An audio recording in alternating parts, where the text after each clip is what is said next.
One of the reasons why I voted for Kamala was because I wanted to go back to a comparatively innocuous America.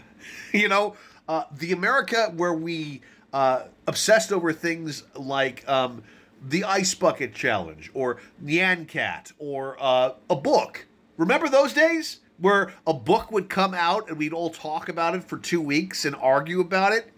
And we don't do that anymore. Now, the closest thing we have to that now is theories about pluribus, and many of them are bandied about by people who have no concept of storytelling or media.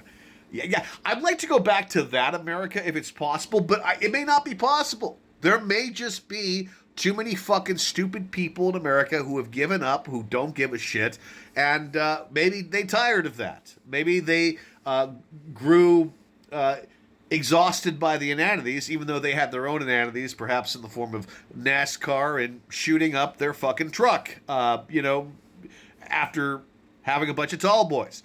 I don't fucking know.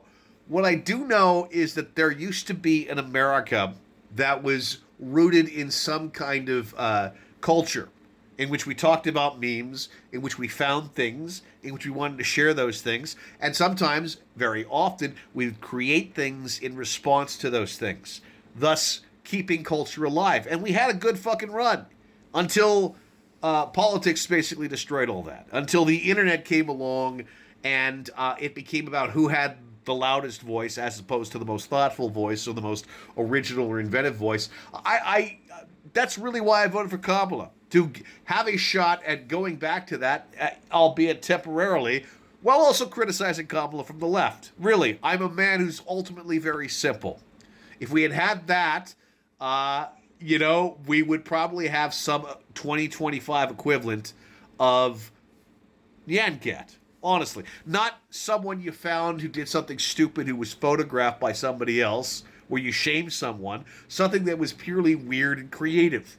That was always the framework of America, and I fear that we're past that point.